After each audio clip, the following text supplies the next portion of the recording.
It's LBI Region Report time, and Lori, here we are, December 8th already, and so much happening here. It's a great time to be at the shore because of, yeah, I think that, maybe my opinion's biased, but I think the best place to be in the holiday season is at the shore. Yeah, it is a special place, and we're going to certainly talk about some of the upcoming things. And now is the time to plan your New Year's Eve, and we have a few things to mention about that as well. We want to also make sure people know St. Francis is having their holiday bazaar sip and shop Friday, December 12th. I believe it's from 5 to 9 right at their community center. Great evening for last minute holiday shopping, really supporting local artists and crafters as well as St. Francis. So we just want to put that out there so people mark their calendars. I know it gets busy and there's a lot of different places to run off to. Everybody's very busy. We do have a couple great things coming up for 2026 I want to mention and put on the calendar. We're going to have our 112th annual State of the Chamber. It's going to kick off on January 30th. It's going to be at the Mainland Ballroom.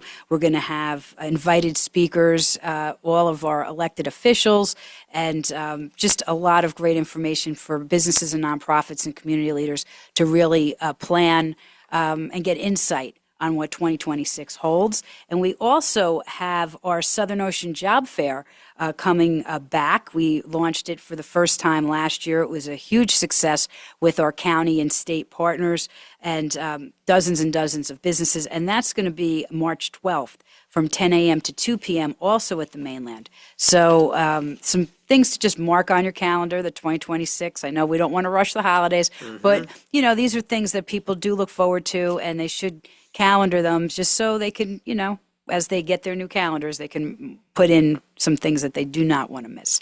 And one of the things that we do not want to miss is an opportunity to talk about some of the important services that are right here in Ocean County, and especially this time of year, really getting a better understanding of what is going on to keep our neighbors and our community whole.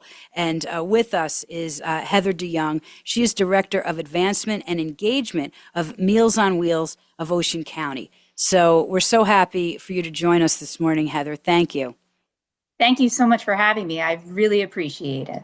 So the Ocean County Meals on Wheels is really some operation. I believe almost over 500,000 meals annually to our neighbors. So let's talk a little bit about Meals on Wheels Ocean County. Well, Meals on Wheels Ocean County, we started 50 years ago at St. Andrew's United Methodist Church, and we're actually good partners with St. Francis because they were our Southern Kitchen for years and years and years. So we have a 50-year friendship with them. But every day, Monday through Friday, we deliver over 1,000 meals to our homebound, frail, and vulnerable seniors.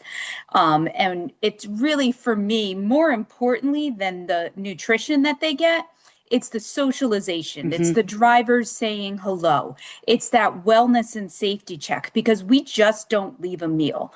We have to physically see and speak with our participants to make sure that they are living well independently. So that, to me, is the most important part of our program. So, I mean, 1,700 seniors delivering 1,000 hot meals daily. What is the eligibility for people in Ocean County to receive the service? You have to be over 60. You have to not drive. You can still go to the hair salon and get your hair done and the nails and all that stuff. You yourself just do not drive. You do not have anyone else in the home to prepare the meals for you. You don't live with a relative that can prepare the meals. You don't have an aide for a large portion of the day. And then you're unable to prepare those meals. A lot of our participants, they have memory issues, sight, can't stand for long times, arthritis, and that prevents them from making a hot meal every day. And it's not an entitlement program. You may have money. The main reason why Meals on Wheels started was to help our homebound seniors. And as you mentioned, it's more than a meal. It's a safety Absolutely. check, it's a wellness check, it's a lifeline to the community for those that can't get out on their own. So Absolutely. each delivery, as you said, offers that critical social interaction. But I mean, some of these seniors might not see anyone else all day long if it wasn't for Yes. Meals on Wheels. Yes, absolutely. And we do surveys often with our seniors. 98% of them say that they feel more comfortable living independently, receiving our meals. 90% of them, it's the only hot meal that they eat in a day. Mm. So it really is that, socialization, but it's really to help maintain their independence because when you think of how much assisted living and nursing homes cost nowadays, we want the seniors to be well and safe, but we also want them to be comfortable and live how they want to live. And this is keeping them in their homes a little longer, as Absolutely. what this program does. So I'm assuming to be a driver, what is the training that's involved with that? You Right now, we have you go out with our other drivers for a little bit, and you will be what we call a swing driver. So most of our drivers have set routes. We have 18 routes that go all over the county every single day, Mm. and they go with those drivers, learn the other routes, as well as learn the routines of some of the seniors of the routes that they may be covering, because as you know, during the holidays a lot of people go on vacation. Also, as the weather changes, people do tend to get sick, so Hmm. we do need those set drivers and those relief drivers to make sure that our seniors get their meal and their wellness and safety check every day. So it's a program within a program to make sure that your drivers have the right training and resources, Absolutely. really in safeguarding the residents. Absolutely. And we have protocols to, if a senior does not answer their door, the driver will call them. If they don't answer the phone, they let the home deliver meal office know. Then they call them, and then they call the emergency contact and try to find them. Hmm. And really, if we do not know where they are and their emergency contact is concerned, we do call EMS and or police for the wellness and safety checks. And in 1 year, we have to call for police and wellness help over 50 times. Wow. Wow. So it is a network, really. It really is a Absolutely. network. So I know we had talked a little bit about affordability. Mhm. So no one is turned away from this program if they meet the criteria. No, absolutely nobody. So the participants, are they encouraged to contribute towards it in any way? All we ask of our participants is a $3 voluntary donation per meal. And even 35% of our participants cannot afford that $3 per meal, which leaves for us on the table of just $3 donations about $250,000 per Wow. year. Wow. So I know that the home deliveries is key, Mhm. but Meals on Wheels also operates a community cafe as well. Yes, our community cafe is so lovely. It's in Manahawkin, the old St. Mary's Church, Hmm. we want to call it. It is also a county facility building that the county graciously lets us use. And what happens there, it's Monday through Friday. You have to be over 60 and you just have to be able to take care of yourself, or you have an aide there that can help if you need it. Mm. They get there 9, 10 o'clock in the morning. They have their coffee. We always have some sort of activity to get their mind working. And then they start their programming. Sometimes we have banks in to do programs on senior scams. We have the garden club come in. We have the Tuckerton Seaport talk about like blacksmithing in from whenever. Um, it's really a great. We just had our Halloween party. They had so much fun. Our holiday party's coming up, and we love that. Coming, we always try to have something for everybody. They have their lunch, and then in the afternoon after lunch, we try to do some sort of physical activity. If it's chair Zumba, if it's they love their chair volleyball. They get a bunch of large balls and they throw them, they just hit them at each other, and they are it's really good because it helps not only, you know, with their physical activity, it helps with the peripheral vision, it helps with their dexterity. So we really like to try to get them moving. And then they usually leave by 2 o'clock is when the program ends. And we're so lucky because we have a partnership with Ocean Ride that if they do not drive and they're in the area, they do have dedicated routes for them to come every day. Wow. So they don't miss out on anything. So in addition to the home deliveries and the community cafes, there is outreach services as well. Absolutely. That Meals on Wheels. So let's talk a little bit about that as well. Our outreach services, what they do is in order to get on the Meals on Wheels program, you have to have an in-home assessment. We want to make sure that you are living well and safe where we're going to be delivering those meals. And in that assessment, it really runs the gamut. What do you need? How can we help you? What referrals can we make? Do you need utility help? Do you need help from Habitat for Humanity to have their Age in Place program come and help with a roof or a ramp? Or what do you need to help you stay living in your home independently, safely? So there's so much that hopefully we're introducing to our listeners and people that maybe just thought Meals on Wheels was this little program that, drops off a meal, but so much more. How can people get in touch to find out more about the program or maybe get an assessment or contribute in some way? What is the best way, Heather, for people to connect with you? Absolutely. We always say we are more than meals. We are that community, we are that care, and we are that connection for older adults here in Ocean County. And really what you can do, check out our website, www.csimow.org. We have ways you can volunteer, ways you could advocate for us. I know there are some funding programs that are being cut that are affecting our seniors. 25% of Ocean County seniors depend on Medicaid and SNAP benefits. So we are advocating for that to continue our funding. And, donate. We have our donate buttons all over the place. Follow us on social media. We have our Facebook, Instagram, and LinkedIn. We're always posting our fun activities that we do at the cafe. We highlight our community champions. We have great support by our local elected leaders here in Ocean County. Commissioner Rob Race is the liaison to the Ocean County Senior Services, and he is a huge advocate for Meals on Wheels to make sure that our seniors are living safe and well.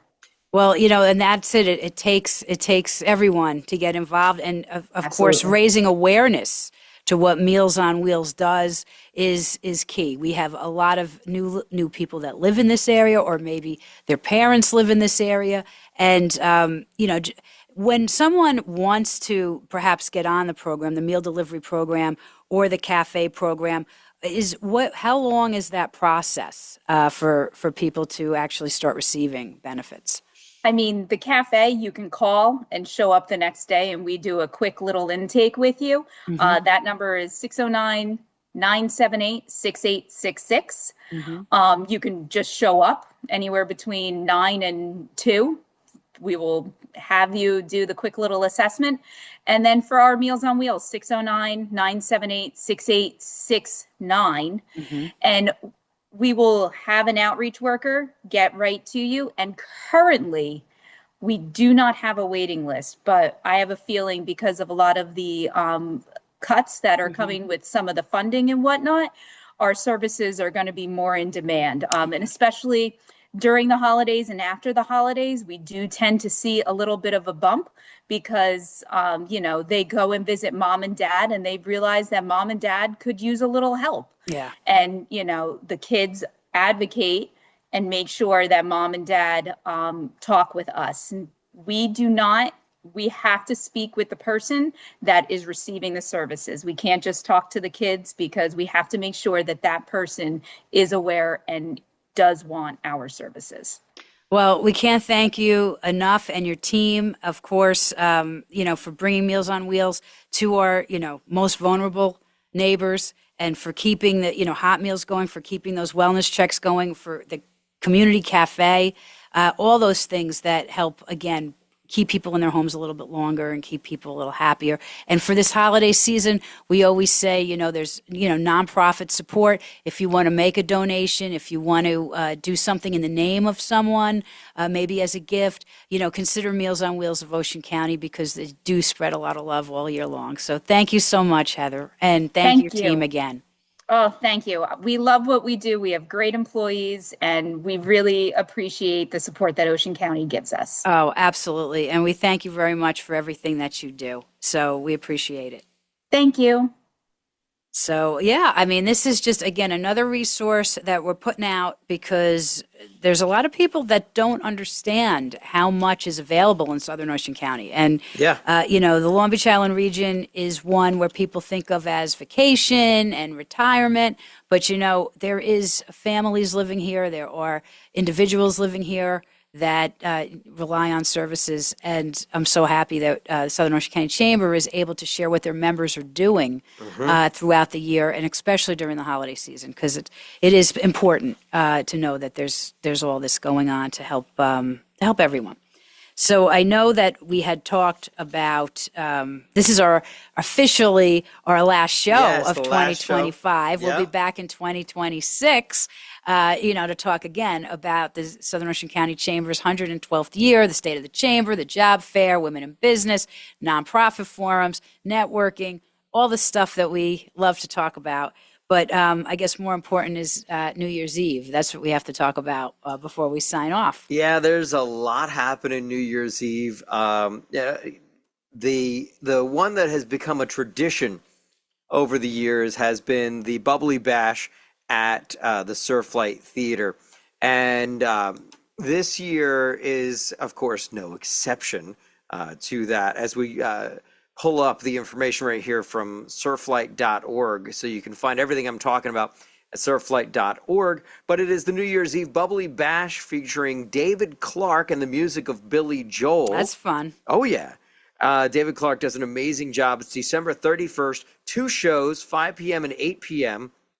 And David Clark, the ever popular David Clark, returns to the Surflight stage to welcome New Year's Eve, welcome in the new year, I should say, with the smash hit concert, Billy Joel's Hits. And it's usually one that sells out, so you definitely want to get your tickets. You can go to surflight.org and get your tickets. And then, if you time it right, you can almost see both shows. Then coming up, of course, for December 31st, at the Stafford Township Arts Center, we have The Shadows of the 60s. It's a legendary New Year's Eve concert featuring, of course, all the great hits of the 60s Motown groups. So it's a tribute to Motown. And that's December 31st, New Year's Eve, 8 p.m. And you can get tickets at stacknj.com or call 718-423-8394. And if you missed any of this, you can always find out information about these shows and maybe what else is happening at Lizzie Rose or any other shows here at the shore or events at the shore, and go to visit lbiregion.com. That's right. And if you're looking for those New Year's Eve parties, of course, there's been some fantastic things happening. Hotel LBI, LBI National, the mainland, they offer all sorts of different varieties of things. But, we also make sure you get your catering orders in. There's so many fantastic restaurants and services within our area, whether you're looking for, that cake or that, sit down dinner or takeout, just, go to the visit lbiregion.com and get your orders in early, because it's always a lot of fun, kicking around on New Year's Eve, but you do have to get everything that you want arranged a little bit in advance if you're planning something big. So we want to make sure that happens. And we also want to make sure that we wish you a happy and healthy holiday season, and really the best of everything for 2026. And, Billy, this, like you said, another was 13 years we're doing this. Yeah. So we're really excited that we've been able to share so many milestones and so much information. And during the course since Superstorm Sandy, we've been basically going nonstop. And, this is just a great time to reflect on how fortunate we are to have this community that surrounds us. Yeah, so I guess we could successfully say, Lori, I'll see you next year. Although there's still plenty of holiday season to happen. It's just Right. we won't be back with this program until after the new year. Yes. So Happy New Year, Merry Christmas, Happy Holidays, all that as we're going to step out of the studio for a few weeks. Yep. Enjoy.